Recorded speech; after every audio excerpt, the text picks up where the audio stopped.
So this mind, a student studying, whether it is someone working, whether it is relationship, whether it is family, for every aspect of life, this mind control is important. If there is two people who are staying in the same family and both their minds is in a mess, they are going to mess up the relationship royally, isn't it? That's what will happen. So if you have two people whose mind are controlled, peaceful, the relationship will be peaceful. And the same applies to a family, the same applies to a society. If two people whose minds are not controlled, they fight among each other, what will happen if you have a bunch of people whose mind is not controlled? It's going to be a fight, complete fight. So in Sanskrit there are two words, Van and Bhavan. Van means forest and Bhavan means a house. So who stays in a forest? Animals stay. And who stays in a house? Human beings stay, men stay. So if you don't have mind control, the world will become a one forest. And what happens in a forest? Every animal is hunting for the other. There is fight that goes on. No rules and regulations. So in today's society, if we want peace, again we are talking about world peace, we cannot have world peace when your mind is at war. You need to have some peace in your mind also. So this is a very, very important topic which the Gita stresses a lot.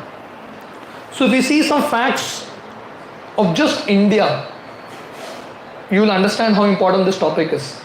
Right? So you will see that 1 out of 5 children suffer from emotional disorders. In our childhood, we never had anything called counseling. Now every child compulsorily needs a counselor. Every child goes. I've been, quite often I do seminars for parents, some tips for parenting. So many parents come with issues. The generation now is like really going through a struggle. Because in our times, my times, you are much more senior than me. But even when I was small, we never had all this internet and all this mobile and all this stuff. Distractions were there, but not so many distractions. Now the amount of distractions is too much. So one devotee said, we live in a time where there are weapons of mass distraction. We have weapons of mass destruction also, atomic bomb, nuclear bomb. But dangerous than those weapons are weapons of mass distraction. And this is the weapon. Mass distraction. Everyone is distracted. Two people sitting together, they don't have connect because they are looking at phone. No one is interested in real friends. Everyone wants Facebook friends. Okay? This is the problem in today's society. So 1 in 5 children suffer from emotional disorders. 32% of urban teens have alcohol and 25% smoke. Yesterday only, I'm not so much in touch with what's happening in the world, but actually if you see what's happening in the world, it's very, very surprising, and very worrisome also. So someone was telling me that school children, nowadays 8th standard, 9th standard, 7th standard children have started to smoke and drink. This is a trend now. And I'm not talking about something far away, in Goa. This is happening right in Goa. Right? So urban teens having alcohol, smoking, drinking is common affair. 40% of teenagers admit anxiety.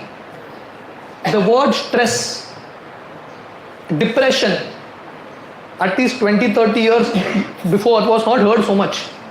Now every second person will tell very easily, I am depressed. Very casually, because everyone is in stress and anxiety. A cardiologist from Nanavati Hospital, he said 20% increase in teenage patients with hypertension. Teenagers going through heart attacks, and these are all stress related issues that come. In a recent study, 75% of adolescents said they couldn't communicate with their parents. Generation gap is there completely. And the age of the first sexual intercourse has dropped down to early teens. So So these are just some facts in India. If you study the facts and figures around in the world, it's actually astounding. And you'll be surprised as to how important this topic about mind control is. So, in the Gita, the 6th chapter of the Gita, Lord Krishna speaks about this topic about mind. See, we have a mind within us, but where is the technology that teaches us how to deal with the mind? Forget the technology to deal with the mind, we don't even know what the mind is. So today, from the Gita, we'll be discussing what the mind is, what the nature of the mind is, how the mind functions, and how we can ultimately deal with this. In the 6th chapter of the Gita, the 6th chapter is called Dhyana Yoga, where Krishna is telling Arjuna the process of Dhyana. Go to the forest, sit in a certain place, sit in a certain position, eyes not fully closed, not fully open, try to concentrate. And he's explaining this entire process of Dhyana. After the entire discussion of Dhyana, Arjuna tells a verse. Arjuna says, Chanchalam hi mana Krishna pramati balavadridam tasyaham nigraham manye vayurevasa dushkaram. Arjuna says, my dear Krishna, I can control the wind. Arjuna had powers. In those days, 5000 years ago, he had certain powers in which he could control the wind. But Arjuna says, for me to control the mind is difficult. So if for Arjuna, who's such a powerful warrior, it was difficult to control the mind 5000 years ago, now in today's time, 2023, with all these gadgets, it's definitely going to be a difficult task for all of us. So in this verse, Arjuna gives qualities of the mind. What are the nature of the mind? First thing Arjuna says, Chanchal. What does Chanchal mean? Chanchal means flickering. Mind never steady. Just like a monkey, no? Can you tell a monkey to sit in one place for 10 minutes? In 10 minutes he will jump 100 times. He can't sit in one place. Like a child, you make the child sit. The child will not sit. So mind is like a monkey. Always chanchal, restless, never in one place. The second quality of the mind is turbulent. Pramati means turbulent. Just like, you go to the ocean, the waves are continuously on. There is no time the wave doesn't stop. So similarly, the mind is always turbulent. कुछ न कुछ मन में चलता रहता है. And then the next quality Arjuna says is Balavad. Balavad means the mind is very, very strong. It's a very powerful force. And then Dridam, the fourth quality. Dridam basically means obstinate. Yeah, in Hindi, Ziddi. The nature of the mind is obstinate. Just like a child, na? When a child wants a certain toy, the child will not stop crying until it gets it. Similarly, the mind, once it gets hooked on to something, whether good or bad, the mind wants it. That's the nature of the mind. So therefore, Arjuna says, my dear Krishna, it's very difficult for me to control the mind. So Lord Krishna explains in the Gita, the mind can be our friend or it can be our enemy. Lord Krishna says, Bandhuratma manastasya yenatmaivat manajita anatmanastu shatrutve vartematmaiva shatruvat. So this is the 6th chapter of Gita, the 6th verse. Lord Krishna says, if you have conquered the mind, mind is your best friend. But if you have not conquered the mind, mind is your worst enemy. Imagine, you are constantly there with someone. Someone is your partner constantly. Is it better to have him as your friend or enemy? Better to have him as your friend. If your constant partner is your enemy, then you are in misery completely. So, a mind is constantly with us, isn't it? So, if you don't make friends with the mind, or if you don't use the mind properly, the mind can be very, very dangerous. So, the mind is neither good nor bad. It all depends on how we use it. Just like mobile. Mobile, is it good or bad? Good or bad? Good. Depends on how you use it. Isn't it? Depends on how you use it. So if you know how to use it, it's good. If you don't know how to use it, it's bad. They say technology is a good servant but a bad master. Understanding? That means if you are the master, then you can use technology. But if technology becomes the master, then your life is finished. So similarly, mind is like that. It is neither our friend nor our enemy. It all depends on how we use it. Just like a knife. Is knife good or bad? It depends on whose hand it is in. The knife in the hand of a surgeon can save life. The same knife in the hand of a wrong person, a murderer, can take life. So mind is like that. Right? So minds of people who have controlled their minds, they have done great job in this world. And the same minds of people who didn't have control, they have created havoc in this world.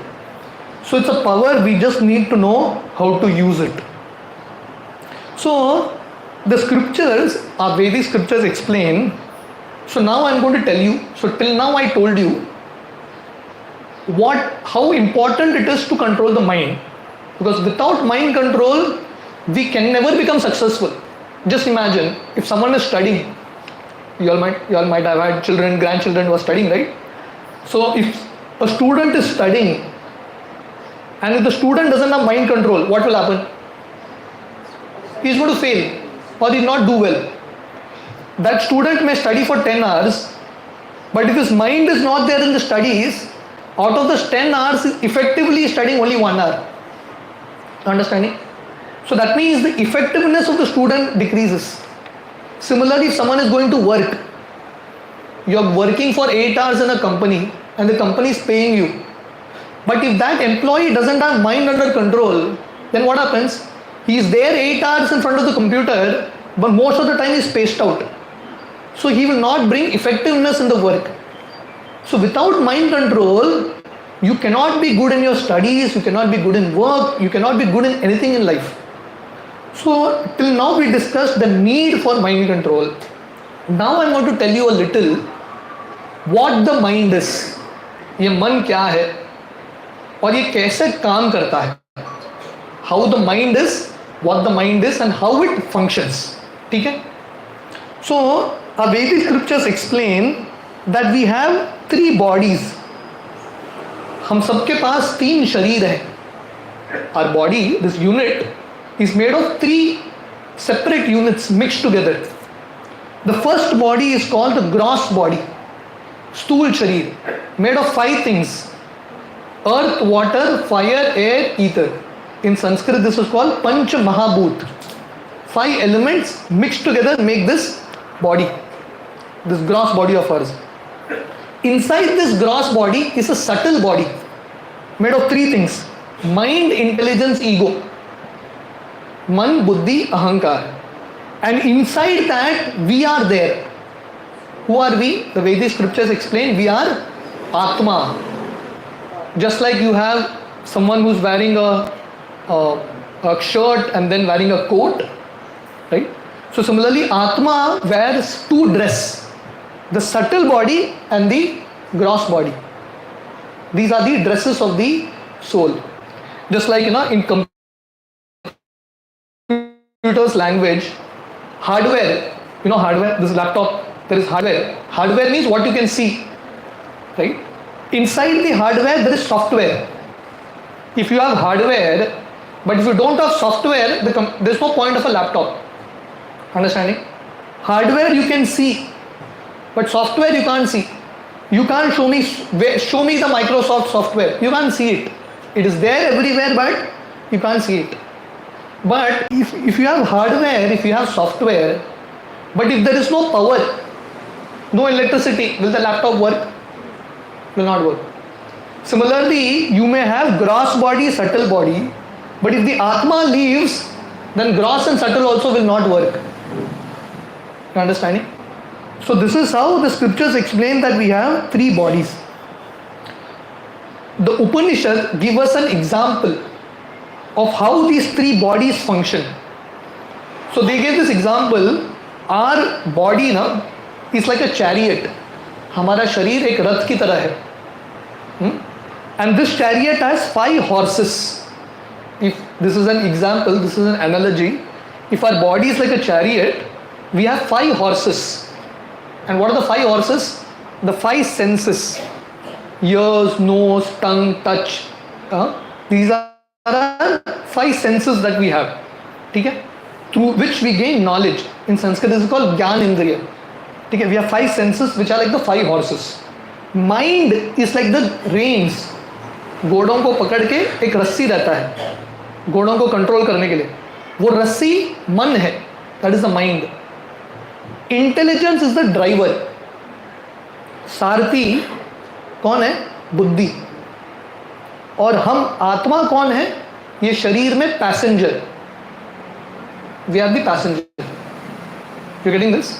So our body is like a chariot. We have 5 horses, 5 senses, mind the reins, intelligence the driver, and we are the passenger. Now think about this. If you want this chariot, nowadays no one uses chariot. You have different horsepower is in a different way now, right? But imagine, you had a chariot and you have 5 horses, right? If you want your chariot to go from one place to another, the driver has to be strong. If the horses are strong, what will happen? You may want to go somewhere, the chariot may go somewhere else. And that is what is happening in today's society. No one has control of their life. The mind and senses have taken control. So this is why it is important that the intelligence becomes strong. Sarathi. In the Gita setting, who was the driver for Arjuna? Lord Krishna. That means Lord Krishna means the Supreme Lord, intelligence. So the question is, who is driving the chariot of our life? हमारे जिंदगी के रथ को या हमारे जिंदगी के steering wheel को, गाड़ी के स्टीयरिंग व्हील को हमने किसके हाथ में दिया है? Who is driving it? Whether it is superior intelligence or inferior intelligence. Arjuna took guidance from Krishna, Duryodhana took guidance from Shakuni. Right? And we know what happened to both of them. History. Right? And what do you have to learn from history? You have to learn lessons. If you don't learn a lesson from history, we will also repeat the same history again. So the Gita, Mahabharat war shows one thing. If you want to become successful like Arjuna, like in my introduction, Raja was explaining how a couple of years ago we did a Gita competition for the school children across Goa. We covered around 120 schools. So I would go to the schools, I would have 5 minutes to interact with children, and I would have to inspire the children to take up Gita competition. So I would ask the children one question, one straight question which every child had an answer to. I'll ask the children, do you all want to become like Arjuna or Duryodhana? Every child would say Arjuna. No one said Duryodhana till now. Everyone would say Arjuna. And then I would ask them, what is the difference between both? The difference is Arjuna heard Gita. He gave his chariot in the hands of Krishna. So it's very important. This point, what I'm trying to tell you, is so crucial. If you want to control our mind, the only way is actually to take shelter of a superior intelligence. Coming for satsang, reading the scriptures, this is something that's very, very crucial. So the mind, which is like reins, has 2 functions. It is said mind has 2 things: past impressions and future desires. What the mind has? Past impression. In Sanskrit this is called sanskar. Sanskar means, just like you see here, on a wet cement, if there's a wet cement, you put your hand, in 10 minutes it will dry up, but your impression will remain there only. So mind, whatever we listen, gather through our senses, it becomes an impression in the mind. Those sanskars remain. Therefore Gandhiji's 3 monkeys: don't see bad, don't hear bad, don't speak bad. Because what we do, those impressions remain. It becomes very difficult to remove it out from a system, right? And what happens when you have wrong impressions? They push us to create wrong desires, future desires. So the mind has past impressions and future desires. How many desires are there in the mind? Unlimited. Unlimited desires. So one poet, he explained, if we make the entire sky into a paper and you make ink, all the water in this world, all the oceans into ink, and you have a pen nib as small as an electron, and you keep writing your desires, the sky will get over, the ocean will dry up, but your desires will not get over. Yesterday only in our Purvarim program, I was telling this shloka of Shankaracharya. Adi Shankaracharya explains this very beautiful shloka. He says, Angam galitam palitam mundam dashan vihitam jatam tudam vriddho yache gritva dandam tadapina mucchati asha pindam. So he says, when someone becomes old, the body melts away, hair fall away, but still the desires to enjoy doesn't get over. Our heart is filled with unlimited desires. So the mind has unlimited future desires that are there. So these are the two functions of the mind: lamentation and hankering. In Sanskrit this is called shoka and lobh. Shoka means crying past. Arey wo ho gaya. Like if you sit idly, you just sit idly, only two things will happen. Either you will think about the past and keep crying. अरे मेरे साथ ये हुआ, उसने मेरे साथ ये किया, उसने ये बोला. We will go in the past, or we will go in the future. I will do this, I will do that. Like in today's session, probably that's what is happening, right? As you are hearing the session, probably you are thinking when the session is going to get over. The mind is, thank you. But generally that's the nature of the mind. The mind always wants to go ahead or go back. The mind is never in the present. This is a disease of the mind. The mind is never in the present. It said mind is like a bird which has two wings, past, future, no present. So that means the mind will just waste your time away. It will just waste your time away completely. So these are two things of the mind: past impression and future desires. Unlimited past impression, unlimited future desires, right? So how do we deal with this mind? By using the intelligence. That chariot example, driver is what? Intelligence. So we have to make that intelligence strong. Two functions of the intelligence, the scriptures explain: determination and discrimination. Discrimination means to know what is right, what is wrong. The mind may want anything and everything, and many times the mind wants things that are not good. Like small children, we have as Sirji introduced, we have like children program that goes on in different places. So just recently I interacted with the children. So you ask the children, what is your favorite food? They will tell you noodles, pizza, pasta and all these things. They like it, but it's not good for them. Very often what the mind likes is not good for our system. So therefore, intelligence comes in play to tell us what is right, what is wrong. If we just keep fulfilling the desires of the mind, it may not be good for us. So discrimination is important. What is right, what is wrong. And this discrimination comes from the right sources by reading scriptures. And determination means to follow what is right, even though it may be difficult. And to not do what is wrong, even though it may be tempting. Right? So this is intelligence. So therefore, we need to make our intelligence strong. So I'll give you an example, a very quick example, which will show you how this senses mind intelligence functions. Okay? You are walking on a street and you see a sweet shop. There are a lot of sweet shops now come up in Panjim. Right? Big Peda, Mishra Peda and so many things. You see a sweet shop. And you immediately notice your favorite sweet, Rasmalai. Like it? So what So what is the thing that sees the sweet? Your eye. So please listen to this, you will understand how this entire system functions, how this ecosystem works.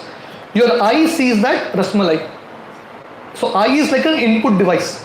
It sees the rasmalai and it passes the image to the mind. Mind, I told you, is a storehouse of previous impression. So previously you have already eaten a rasmalai and that impression is there. Amazing. So that impression is there, the mind connects. And desire is also there. You want to eat more because once you indulge in something, the desire increases. So the mind wants it. So the mind immediately gives a signal back to the legs, go and purchase it. And the legs start to walk. Your hand go in your pocket. But intelligence says, first check whether you have money. Because you want to buy it, desire is there, everything is okay, but then you should have money to buy it. You check in your pocket, imagine you don't have money. That day you have not carried money. So what should the intelligence say? The intelligence should tell the mind some other time. Right? So the intelligence is strong, what will happen? The intelligence will convince the mind some other time. But if the intelligence is weak, you know what will happen? The mind will say, do it. Chori karo, kuch bhi karo, do it. And people rob. Why do people do it? Because their intelligence is not strong. I'll give you another example. Probably, especially the students, or if you will have children at home, they will connect to this. Like morning, a child has not studied so much for this exam, board exams. The previous day he has not studied. Next day morning is the exam. So he decides, okay, let me sleep. 4 o'clock in the morning I will get up and study. He goes to sleep. 4 o'clock in the morning when that alarm rings, the mind will tell, snooze. Forget it. Intelligence will say, get up. If you don't get up, you will fail. So, depends on who wins. If the intelligence is strong, this boy will get up and study. If the intelligence is weak, he will fail in his exam. So, this is how the mind, intelligence and senses work. Our Upanishads give a very beautiful example. Listen to this. Our scriptures say, a moth or, the fly that is there in the night, in this night lamps, street lamps. Yeah, all these flies, moth and all these small flies, they get attracted to fire. Why they go around that lamp?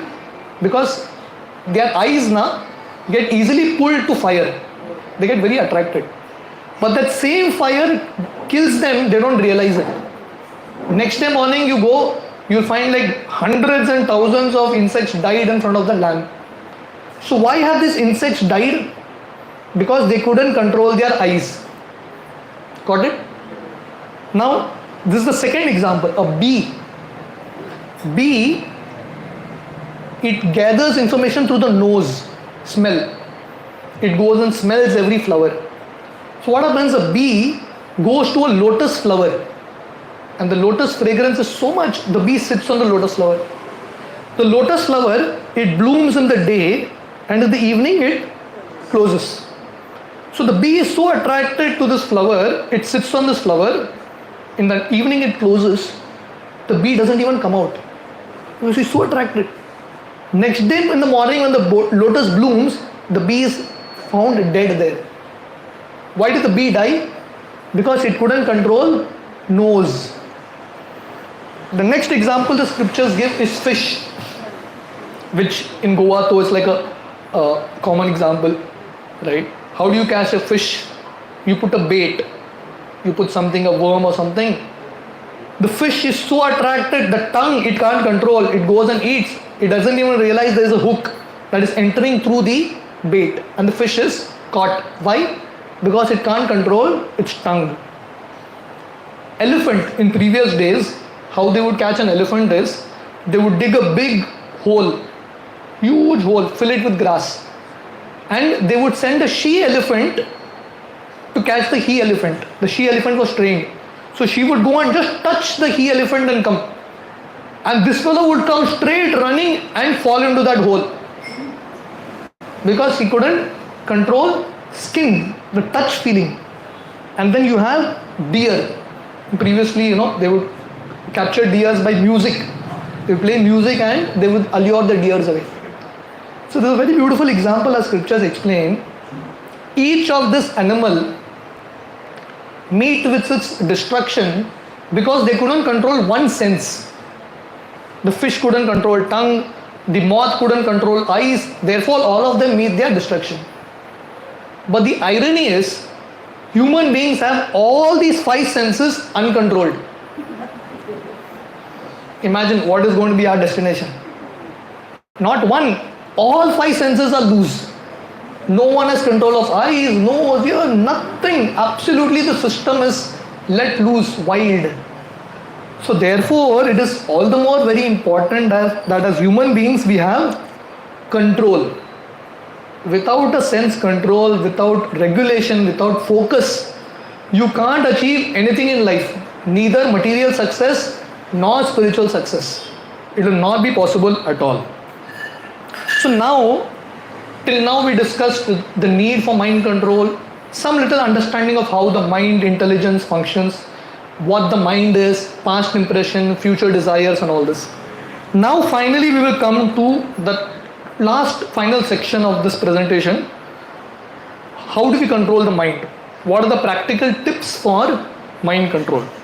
So this verse which I told you in the Gita, where Arjuna says, my dear Krishna, it's very difficult for me to control the mind. So Arjuna is speaking this verse. And Krishna says, yes, my dear Arjuna, what you're saying is correct. It is definitely difficult to control the mind, but you can control it by the process of two things. I'll read this verse to you. Shri Bhagavan Vacha Asamshayam Mahabaho Mano Durnigraham Chalam Abhyasena tu Kaunteya Vairagena Chagrayate. So we started the discussion with Arjuna telling Krishna, my dear Krishna, I can control the wind, but I can't control the mind. It's very powerful. So Krishna says, Arjuna, what you're saying is correct. Undoubtedly the mind is difficult to control, but it is possible by two things. Abhyasena tu Kaunteya Vairagena cha Grahyate. Krishna's 2-point formula. Abhyas, practice, and Vairagya is detachment. So this is pakka, sure short 2-point formula of Lord Krishna. Practice and detachment. Practice is something that's very, very important. Without practice, you don't become successful in anything. Neither mind control, not anything. No expert is born an expert. Sachin Tendulkar was not born with a bat. He practiced and became who he is. Every expert was once a newcomer, a novice who became an expert by practice. Arjuna himself, how did Arjuna become an expert? Arjuna, he would learn in the day and in the night he would practice. He didn't sleep in the night. Therefore, one of the names of Arjuna is Gudakesh, one who conquered sleep, because he was so focused in his studies and his perfection. So the first principle is practice and the second principle is detachment. Yeah, in another way, Abhyas means to do positive things and Vairagya, detachment, means to stop negative things. So mind control means two things. Do things that will help you control the mind and stop things that will make the mind control difficult for you. These are two things that we have to do. Just like you go to an Ayurvedic doctor with a disease, the doctor will give you patya. There are certain things you have to do and certain things you should not do if you want to achieve a certain success. So first we will see the principle of detachment, Vairagya. So what does this word detachment mean? So we are going to discuss three aspects of detachment. I'll explain to you these principles. The first is called starve the bad dog. The second is called set your expectations properly. And third is called staying in the CID and not in the BMW circle. I'll explain to you what all this is. The first principle is called starve the bad dog. The Latin Americans, they say that within our heart there are two dogs. हम सबके हृदय में दो कुत्ते हैं. अच्छा कुत्ता बुरा कुत्ता, good dog bad dog. I don't know if you have experienced this. In our heart there are two voices, good voice, bad voice, good dog, bad dog, and both these dogs are fighting with each other.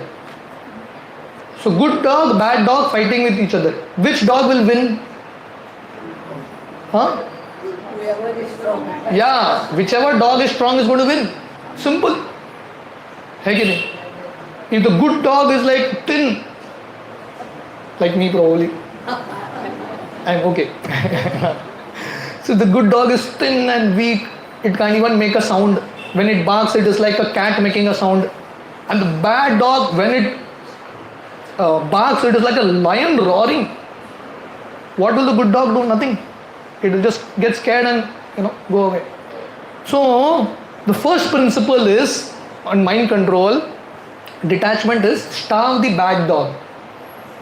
ये बुरे कुत्ते को खाना देना बंद करना है. If you make the bad dog fat, it is going to be very difficult to control the mind. So therefore this principle of starving the bad dog, that means not doing things that is going to agitate your mind and senses more. Already the disease is deep. If you do it more, it's going to get further deep. Like in English there is a saying, habits, you may fall into it easily, but to come out of it is difficult. If you fall into wrong habits, it's going to be all the more difficult to come out. So that's the first principle of starving the bad dog. Feed the good and don't feed the bad. The second is setting your expectations properly. Just like you have a sailboat, you know what's a sailboat? Sailboat, वो हवा के साथ चलता है, ये sailboat. In a sailboat, you can't go against the wind. You have to know how to use the wind to sail. So mind is like a sailboat, right? So you have to be realistic to what your expectations are. Everyone can't do everything. हर व्यक्ति हर चीज़ नहीं कर सकता. So you have to know your limitations. हर व्यक्ति का एक limitation होता है. Every child is not good in maths. Every child is not good in history. You have to know what is your strength, what is your weakness, and accordingly manage. Major problem comes in life when our expectations are not proper. We have unrealistic expectations. किसी को बहुत सुंदर बनना है, ये करना है, वो करना है, and when we keep comparing with others, ये सबसे बड़ा बीमारी है, compare करना. अरे उसके साथ ये क्या है? What he has, what I have. If you keep comparing, you become miserable. So having realistic expectations is important.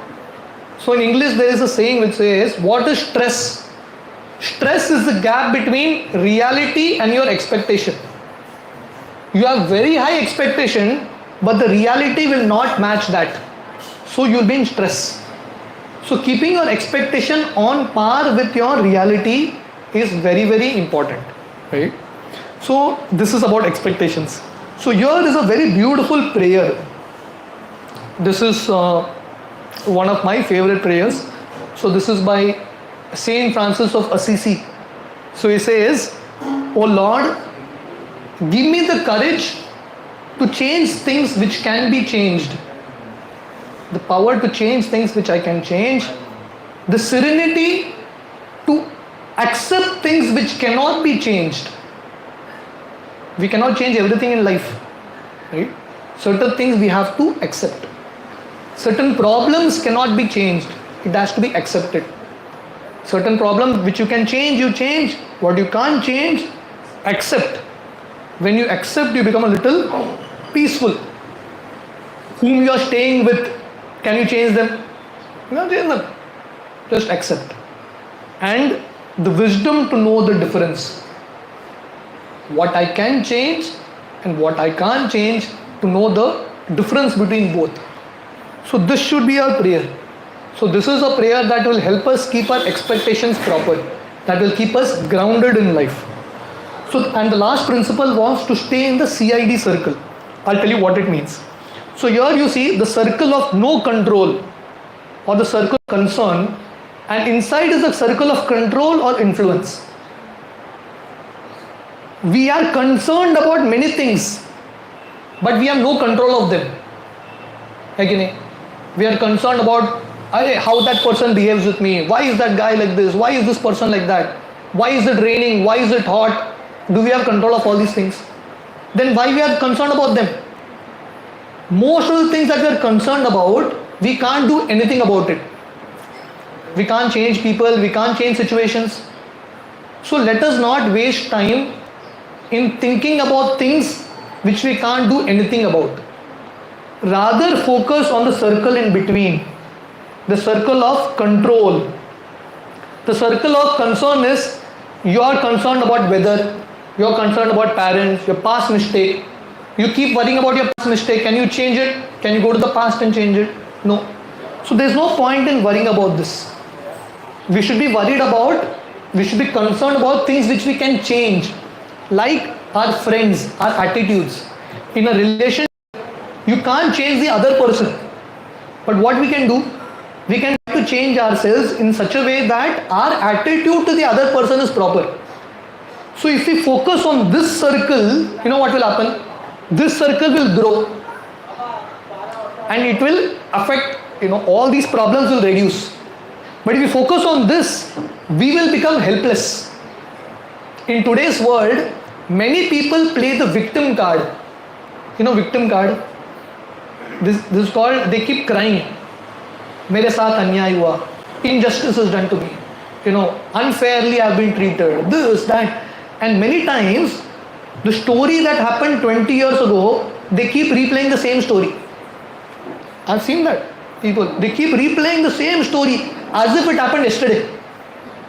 किसी ने कुछ बोल के गया 20 साल पहले, 20 years you are replaying the same thing. That fellow is living life first class, you are living life in misery. Why? Because you are concerned about things that you can't do anything about. So therefore, we have to work in the circle of control. So this is called proactive behavior and not reactive behavior. So proactive people, there are two kinds of people, proactive and reactive. Proactive people focus on the circle of influence, work on things that they can do something about. Reactive people focus on the circle of concern, focus on the weakness and faults of others. They will always have an excuse. I am not successful because so and so, because I am not good, because I am not I didn't get education in the right school, because my friends were not good. So many reasons. So we should be proactive. We should be working on things that we can do something about. There is no point in crying about things you can't do anything about. They say that either you're part of the solution or a part of the problem. Problem तो हर व्यक्ति बोलता है. Everyone knows the problem. But who wants to be the solution? That is the question. So proactive people, you'll immediately see the difference in language. Reactive people, they will use this language. If I had, many times we may be also using this language. अगर मेरे पास ये होता कितना अच्छा होता, अगर मेरे पास ये होता कितना अच्छा होता. ये सबसे बड़ा धोखा है. We are fooling ourselves. ये निकालना है. If I had,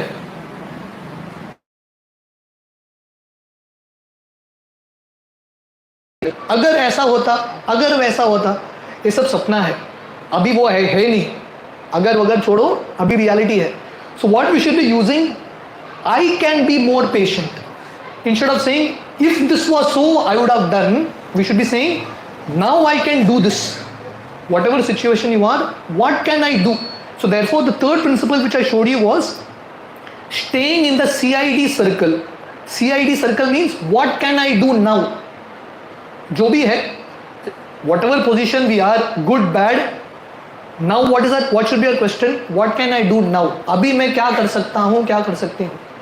BMW circle means blaming, waning, mourning. Blame करना, उसके वजह से मेरा ऐसा है, और रोते रहना, मेरा जिंदगी खराब हो गया, मेरा जिंदगी खराब हो गया. रोने से कुछ नहीं मिलेगा. In English they say, if you keep crying too much, you will not see a door which is open in front of you. You will miss an opportunity if you keep crying too much.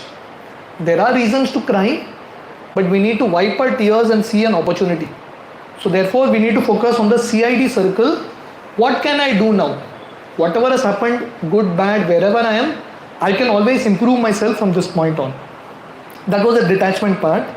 Now finally, the last 5 minutes or so, 5 to 10 minutes, we are going to focus on the attachment part, which means the practice. So till now we saw what are the things we should avoid: feeding the bad dog, having our expectations properly, and staying in the CID circle and not crying, blaming. We shouldn't be doing this. Attachment means practice, abhyas, or doing what is right, what is going to help us in this mind control. So there are 3 principles. We will end our session with this. The first is strengthening the intelligence by scripture study. In that example, that analogy, intelligence is the driver. If the driver is strong, he'll be able to take control of the chariot, of the vehicle, right? So how do you make the intelligence strong? By reading scriptures, whether it is the Gita, the Bible. Reading the scriptures will make our intelligence strong. We'll connect to what is right, what is wrong, right? So reading scriptures, connecting to them on a regular basis is important. Someone asked Abraham Lincoln, one of the presidents of US, if I give you 1 hour to cut a tree, what you will do?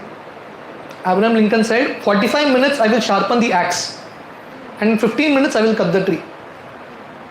So reading scriptures is like sharpening your intelligence. Your intelligence becomes razor sharp, and then you can make crucial decisions in very short period of time.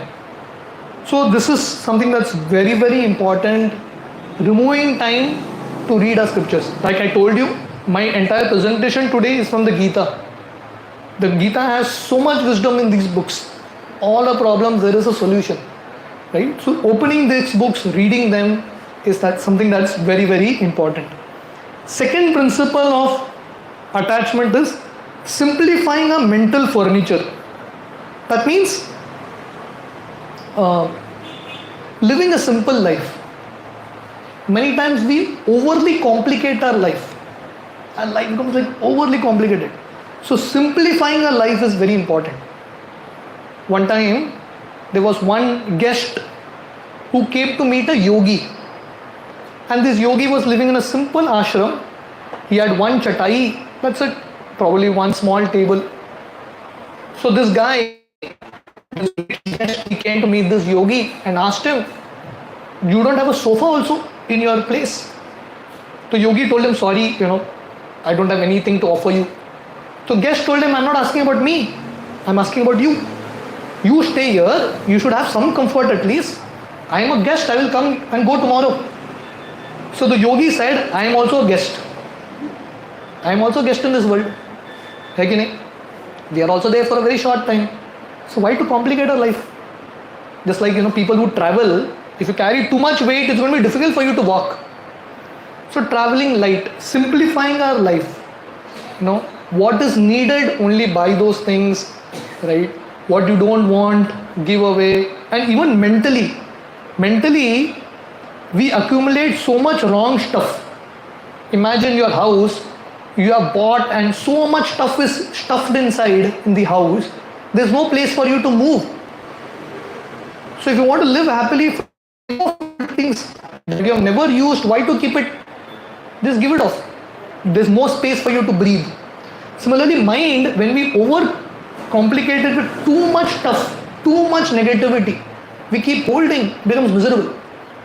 Just like one time one professor, he bought a brick, a stone, and asked the students how heavy the stone is. Students said so and so kilo. But the professor said it depends on how long you hold it. You hold the stone for 5 minutes, it's okay. If you hold the stone for 1 hour, 1 day, the stone is going to get heavier. So similarly, we carry so much mental baggage. We carry so much mental stones. It's important that we let go of something. We let go. The feeling of letting go is actually a liberating feeling. I'll tell you all one story that will help you all connect. Our guru in ISKCON, Radhanath Swami Maharaj, he's an American by birth. So for the first time when he came to India, he was in Delhi area. He had a bag And this bag had a lot of books, spiritual books only, the Gita and Autobiography and Yogi and many other books that he was carrying around. Heavy bag, but he was attached to that bag. So one day he was standing attached to this bag. So from the back, he was carrying this bag for so long, now that weight is not there. You see? So there are two ways to see this bag. If it's there with you, it's okay. Once it's gone, you think that one weight is gone. I can travel light. Similarly in life, many times things will go away from us. And if it doesn't work, sometimes we should detach also. And try to be lighter in life. We have to try to experience mind control. We'll spend 5 minutes on this. This is the most crucial thing in today's session. It's called soul awakening. Soul awakening means connecting your soul to that supreme God. Right? That's the So connecting to that supreme Lord, having faith in Him, having trust in Him is something that's very, very important. Right? So this is the principle of yoga, where you make that connect. We give this example, just like a fish, na? The fish which is out of water will never be happy. Fish, you remove the fish out of water and you give the fish anything in this world, the fish will never be happy. We ultimately want happiness, anandamayo bhyasa, we are searching for happiness. But through the things of this world, we'll never actually be happy. The only way we can be happy is our connection to God. And in all the religions, it's explained that one of the easiest way in which you can make this connection is through a process called mantra meditation. In Sanskrit, the word mantra comes from the word man. Man means mind. Mantra basically means mantrayate iti mantra. That which can liberate or control the mind is mantra. When you keep repeating a certain mantra, certain names of God, mind control becomes easier. Because as I told you, controlling the mind with our power is difficult. But when we take shelter of God and when we pray to Him, with His grace, it can be possible. So mind control is not a technique. It can be achieved only by someone who has some grace of God. So chanting the names of God, we chant this Maha Mantra, Hare Krishna, Krishna Krishna, Hare Hare. But chanting like the Christians have rosary, japa. So taking some time out to chanting these mantras is something that is very, very useful to control the mind. I'll just end with this final example. Srila Prabhupada, I come from the society called ISKCON, International Society for Krishna Consciousness. Srila Prabhupada, who is the founder Acharya of ISKCON, Prabhupada started this movement in 1969-70. This is a way old tradition of the Gita. It's not something new. But Prabhupada registered this society in 1969-70. And Prabhupada went to America to preach.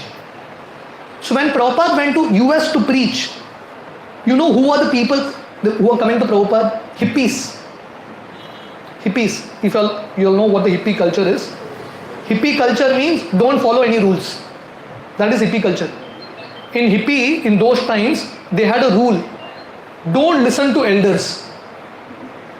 So these boys and girls, they literally fought with their parents, came out of their house and came in the streets.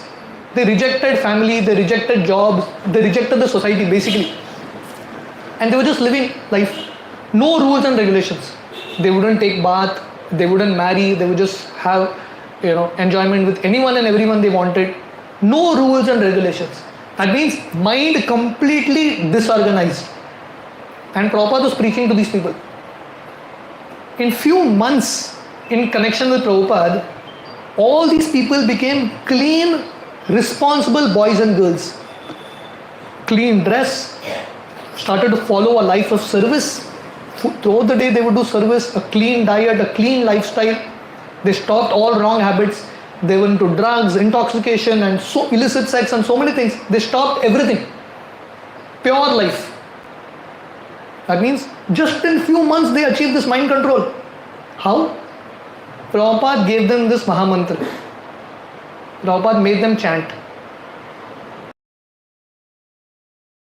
So these names of God, what is difficult actually becomes easy. So if you follow these principles, then